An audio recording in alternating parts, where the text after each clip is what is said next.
Hello and welcome, my heroic dragon leaves. So, you know what's just awesome? Dragon Quest. And you know what's pretty popular? Open world games. Especially like the new Zelda, Tears of the Kingdom.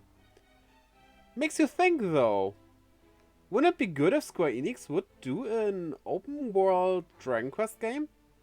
But would that even work?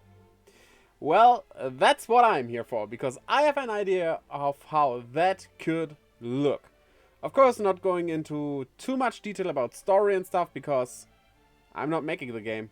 Why would I put that into? But I have a general story idea and want to propose that. First, we will go into the gameplay stuff, though, because why not?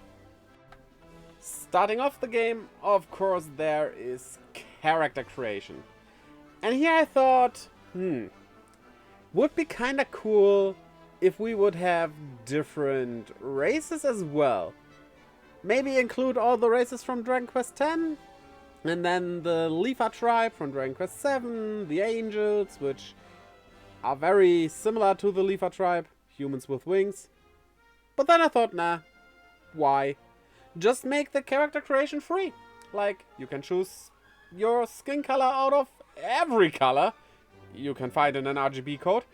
And you can add wings, you can do spiky ears, stuff like that. Or you can be very small. Why not? Not too much details on that though, because we want to keep that Akira Toriyama style. And that's a simple style, so yeah. We need to keep it simple for that to work. But I guess you can get a lot of options to make the character that you wanna be. Maybe 2 hair colors as a possibility, stuff like that. It's a character creator. You can imagine what that would look like and what characters you might be able to create with that. And with that, let's go into the leveling system. Of which there will be none. Yeah, honestly, real talk here. Open world RPGs that use traditional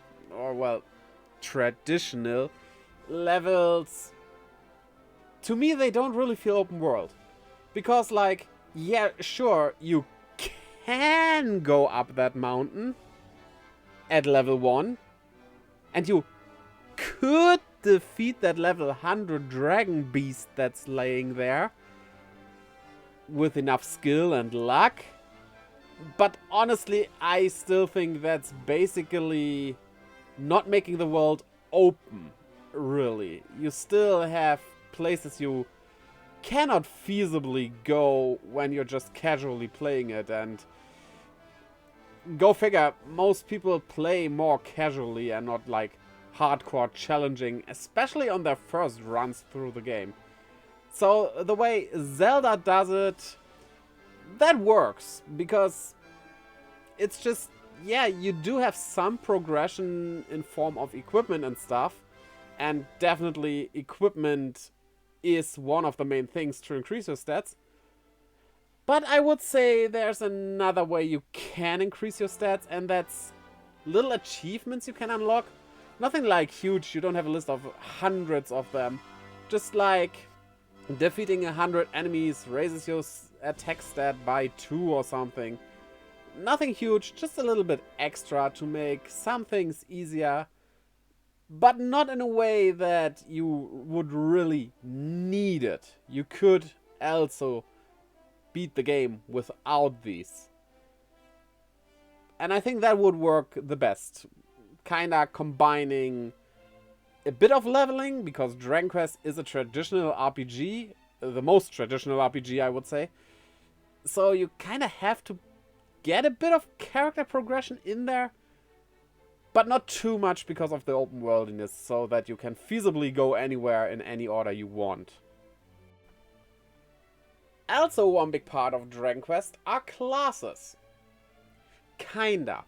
There aren't that many Dragon Quest games that actually let you class change. I think you can really only change classes in Dragon Quest 9 and 7.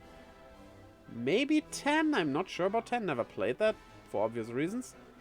And there are different classes named as classes in Dragon Quest III. But still, every character does fulfill a certain class. Even if you cannot change it or it's not named like that. Also, I just realized I forgot Dragon Quest VI. That also has class changing in it. But, yeah, I think classes are important here. And it should be changeable as well. I thought. But then I had an idea. Why not make it like you have all the classes at the same time? The way how that works is basically skill trees. You will still get XP from enemies, but you put those into the skill trees, where you can choose which skills you want to learn from each class. And after learning a certain amount of skills, you have mastered that class. Mastering certain specific base classes lets you get skill trees for the advanced classes. And mastering certain advanced classes will get you one of 4 master classes, which would be the hero, your basic attacker, mostly physical, but also having some magic. The summoner, your main magic attacker, who can summon helpful little creatures that act as a second character, or maybe third. You would need to balance how many you can actually summon. But yeah, they will be all about the elements. The Heaven Sand, who is a healer, which I struggled a bit with because being the healer in a game where you only have yourself, yeah, that's a bit weird. Though with the class system we have set here, you basically get the biggest healing skills from this class. Thus you're not the healer. That's just a skill set you can pull from if you want to. And lastly, the Trickster, which it's always hard to put these special classes under a moniker because, yeah, you have stuff like tanks, you have stuff like physical attackers, magical attackers, all that. But like your thieves, ninjas, blue mages, I would say as well. What would you call those classes that aren't really dependent on a certain stat build, but more on the skills they have? You know what I mean. And the Trickster is basically that. Your ninja thief thingy with a lot of things that can buff you, debuff enemies, stuff like that. Those are the 4 master classes. Did I just say 4 instead of 4? Huh. German coming really through strong today. But yeah, of course there will be a lot of combat because guess what? RPGs are about slaying monsters. Sometimes humans as well. And in Dragon Quest most humans are monsters if you fight them actually. That's a bit weird. But well, you do of what am I doing today? Of course wanna use skills and spells, which you just put onto shortcuts. Which buttons? I'll leave that to your imagination. I could do a control scheme, but what for? However, as you know, Dragon Quest has more advanced spell versions of each element. Most RPGs basically have that. How to use them? Just assign them to that button as well? No. I think it was a Dragon Quest Heroes that did it that way as well. And I think that is a neat way to do it. And that is, once you learn the upgraded spell, you have to hold down the shortcut button for it and load it up. So it takes a bit more time, but you have more damage output that way. And I think that system would work pretty well. Because you can choose between low-cost, quick-fire spells and skills, or put in more MP and more time, having it a bit riskier, but also get a ton more damage, or maybe, depending on the spell, even hit far more enemies. Stuff like that. And I think that's how that battle system should work. And that's the mechanics basically done. So, story time! As you do in games like these, you are awoken. Because you were asleep. That's used so often, but it kinda works. But yeah, as you wake up, you realize Huh. Me village. In ruins. Ah, good. And a small slime with wings appears before you. Slixie is what I decided to name it. It's a mixture of slime and pixie because, I don't know, it sounded cute. But yeah, Slixie tells you that your village isn't the only one looking like this. Because there was a demon lord who came down in a castle in the sky and basically destroyed the world. Yes, they do. That's typical behavior. Nothing special here, of course. But why are you still alive while your whole village was... Well, the game won't mention that they all are dead, but you know how it works with these games. Yeah, because you are basically the chosen hero. As you often are in Dragon Quest games, you often are the chosen one. Which is shown by the crest that you wear on your body.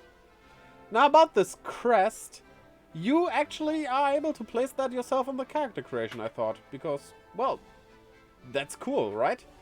Just don't put it in weird places, please. So, the game starts, and you're free to do whatever you want.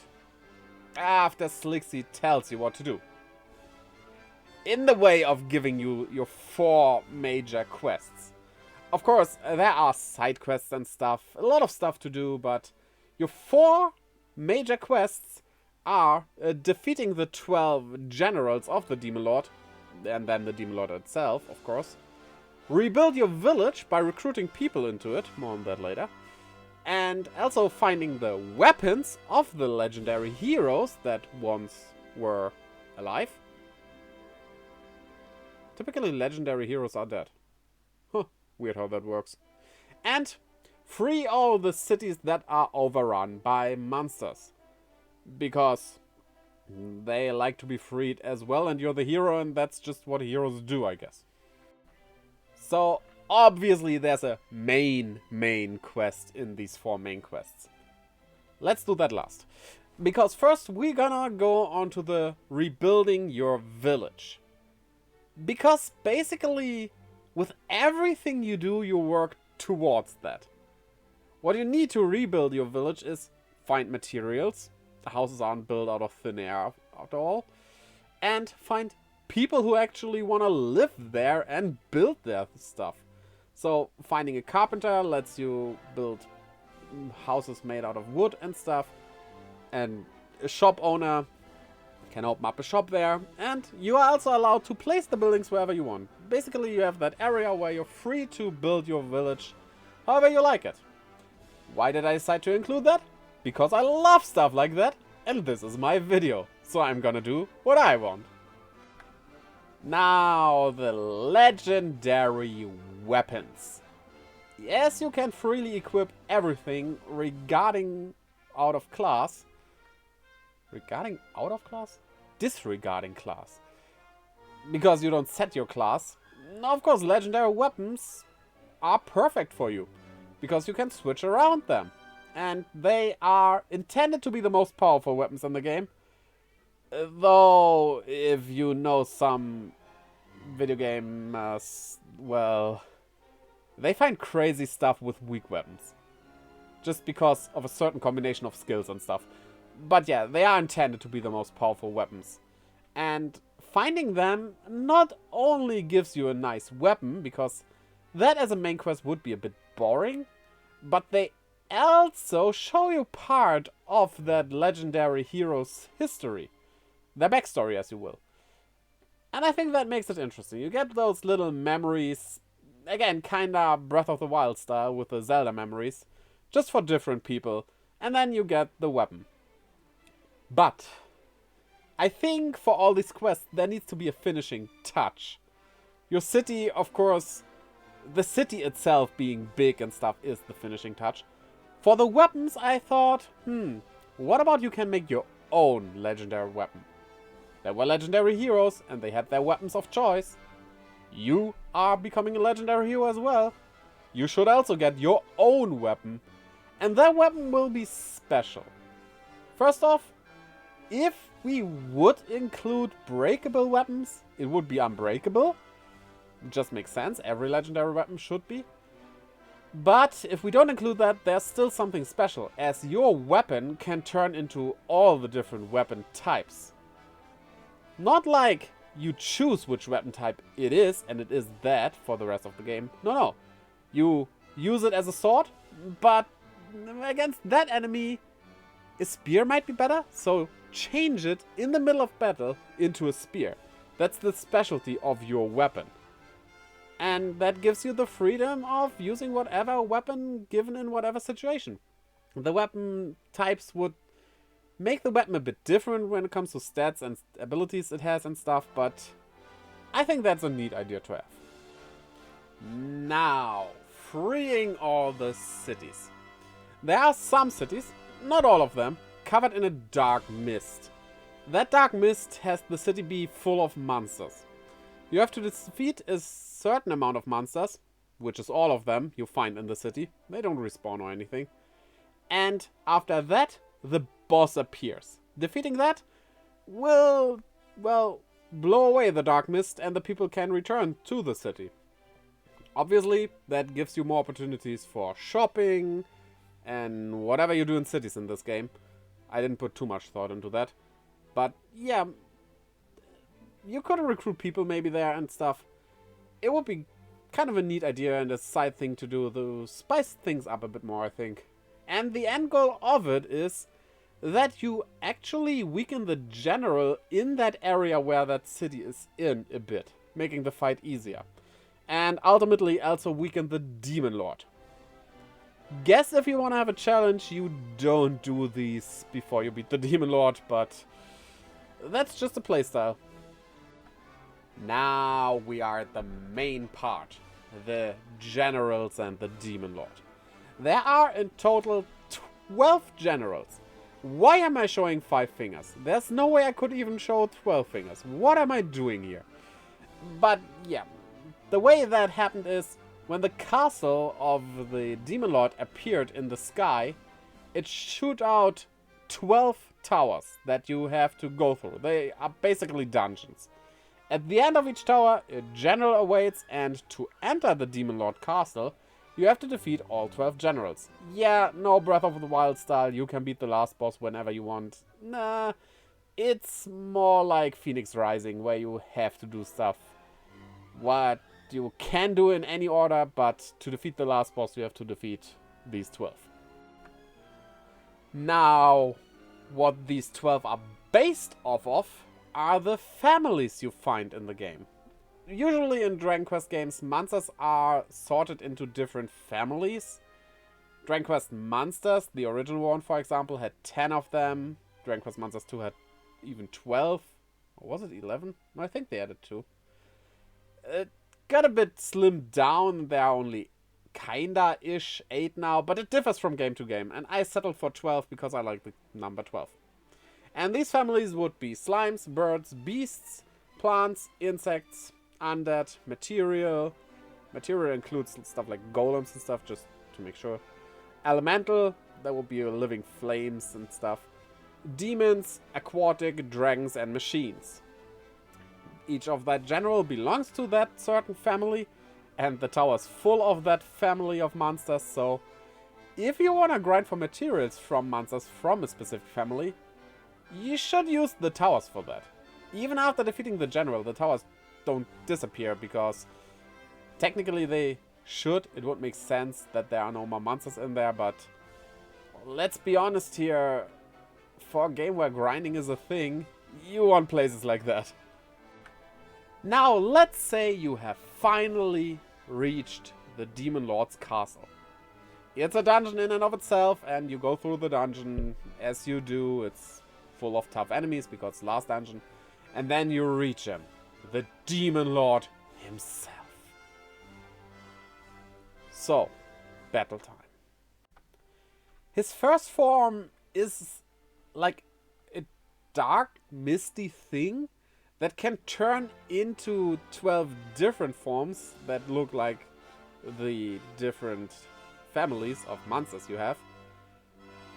But you get the sense that something seems off here. This, like, feels a bit too easy to defeat defeat. Sure, it can change its skills and stuff it uses, but it's not that challenging. That is the Demon Lord? Really? So you defeat it and feel good about it. Until a dark laughter appears from the shadowy mass that you just have slayed. And from it emerges this big humanoid demonic being, the second form, or the true form of the Demon Lord, who was just toying with you with that form before, saying that he didn't took you serious. But now that you have defeated these forms, well, things are different. Now the real fight is on. And what he pulls out is a giant sword. But with a flick of its wrist, it turns into a spear. To finally then, he turns it into a bow and shoots at you. Which is a bit of a cheap shot, but be sure to press the evasion button, because, yeah, that's the first attack. The battle is now beginning. So be on your toes, or get a hit. As you might have guessed, this form is able to use all the different kinds of weapons on you. He's basically like the master warrior, and kind of your opposite if you also have your legendary weapon that can do the same, right? He also can use a lot of different spells and skills for those weapons. It's a tough enemy to beat, but, well, for the purpose of this video, let's assume you beat him. And yeah, I called this form the true form, because that is what it is. The true form of the Demon Lord. That's his body, like I am sitting here. That would be him. That doesn't mean there's no more forms after that. Also, stronger forms. Because after you defeat him, he takes on all the evil energy he has laid throughout the land. And see what I did there? Because you defeated some of the darkness cities, he got weaker due to that. And turns into this giant demonic beast, losing complete control of himself and ravaging and leveling his whole castle, so you are on a flat field. Yeah, this is the Ganon fight from Breath of Fire, kinda. It works a bit differently, because this form, the Berserk form by the way, needs you to stop its movements by doing things to its legs. Different things, like shooting arrows at it and stuff. And once it's down, climb up to it and destroy the crystals on its back. You will not be able to destroy each crystal every time you go up there, of course. Maybe one mainly, and that's kinda it. But you get there.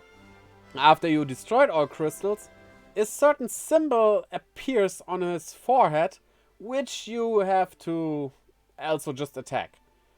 I would say use the bow for that, because with the bow you can not climb and just shoot it.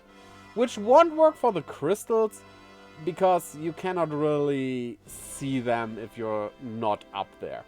But yeah, after you manage to do that, there's one more form after this.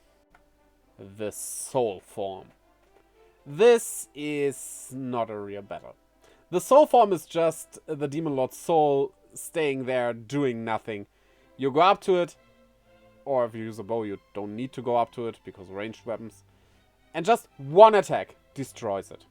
And thus, light is returned to the world. You finish the game, credits roll, we all can go home now. Except there's post-game stuff. Yeah, the castle falls out of the sky. You get the whole sequence of you escaping that due to help from someone.